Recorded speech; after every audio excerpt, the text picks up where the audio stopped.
Let us face, without panic, the reality of our times. The fact that atom bombs may someday be dropped on our cities. And let us prepare for survival, understanding the weapon that threatens us.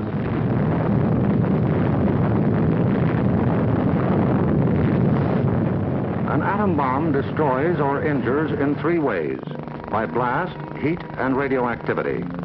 The blast of an atom bomb is its most important destructive agent. In Japan, whole buildings were flattened by its force. However, many buildings of sturdy construction, even though close to the explosion, remained standing. The principal dangers of blast are flying glass and debris, the fires it may start, and the danger of being crushed in collapsing buildings. The atom bomb destroys by heat. People caught in the open as far as 2 miles away suffered flash burns. Yet, protection could have been easily achieved. Here, a bridge post and rail shielded the surface behind it.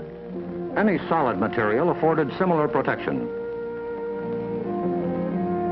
The third weapon of the bomb is radioactivity, thrown off at the instant of explosion. However, the majority of people exposed to radiation recovered completely, including a large percentage of those who suffered serious radiation sickness. Today, they lead normal lives. They bear children. Their children are normal. These, then, are the weapons of the atom bomb that we must protect against: blast, heat, and radioactivity. Our cities are prime targets for atomic attack, but mass evacuation would be dangerous. An enemy would like nothing better than to have us leave our cities empty and unproductive. If an emergency should come, our factories will be battle stations. Production must go on if we are to win. Our offices and homes will also be posts of duty, not to be deserted. With the knowledge of the first atomic explosions to guide us, our chances for survival will be far better than those of the people of Hiroshima and Nagasaki, if we act on our knowledge and are prepared. The first job is to look over your own home for shelter possibilities. If you live in a private home that is well built, the cellar is the safest place to be. The lower you get, the more barriers there are likely to be against blast, heat, and radioactivity. Select the basement wall nearest the probable target area of your city. If the house is blown over, it will most likely fall away from this wall. If you have a workbench or strong table big enough to get under, move it into your shelter area near a wall or strong supporting column.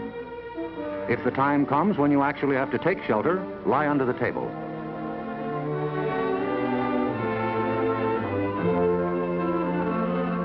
If you live in a home that has no basement, choose a shelter area without windows on the ground floor. An interior hallway is probably best. In time of emergency, the shelter area should be cleared of mirrors and other objects that might cause injury. If you live in an apartment house, rules for taking shelter will be posted in your building. Learn them.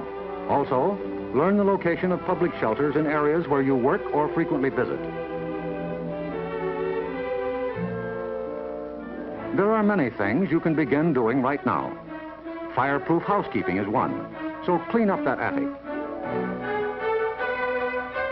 Keep waste in covered containers. Don't let trash pile up in the yard.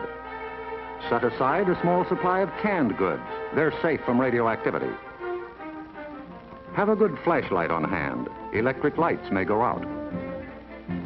Keep a first aid kit and learn how to stop bleeding.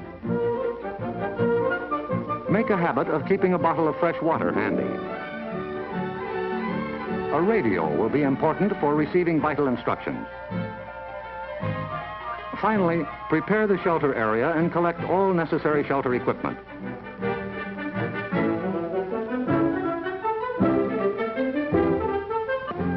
In case of an actual raid or test drill, the alert will be a warbling siren blast, lasting 3 minutes.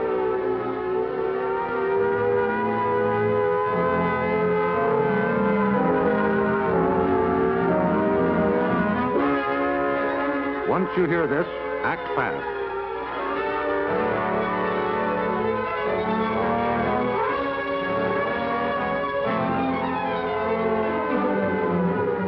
pull down the shades or blinds and close the drapes against flying glass. Turn off the burners of your gas or electric stove. Disconnect any heating elements, such as electric irons, hot plates, or bathroom heaters.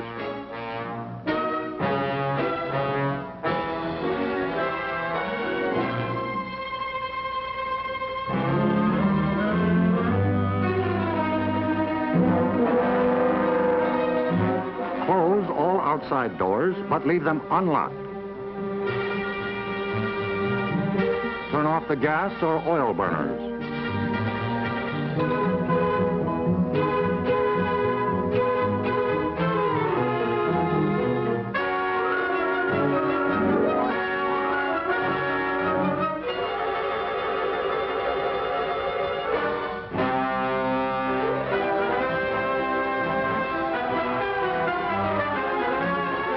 Taking shelter may be a race against time, even when you have some advance warning.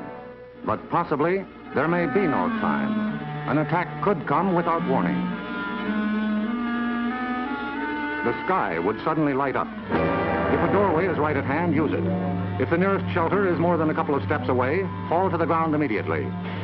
Flying glass and debris are immediate dangers, so stay where you are until you're sure it's safe to move.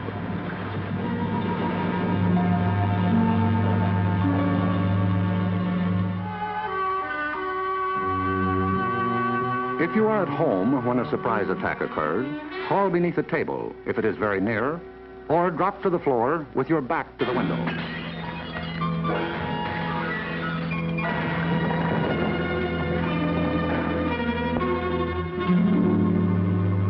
The immediate danger is over in about a minute, unless the explosion occurred near the ground or water. In this case, radioactive materials are trapped in the particles of dirt or water thrown up by the explosion. When these particles fall back to Earth, they may be dangerous.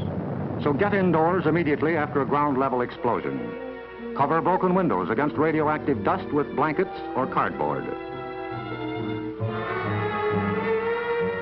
Civil defense radiological teams, equipped with radiation survey meters, will check on contamination in any bombed area. Stay under cover until you hear officially that it is safe outside. If you have been exposed to radioactive dust, wash the exposed areas. Pay particular attention to your hair. Get all the dirt from under your fingernails. If the people of Hiroshima and Nagasaki had known what we know about civil defense, thousands of lives would have been saved. Yes, the knowledge is ours, and preparation can mean survival for you. So act now. Someday your life may depend on it.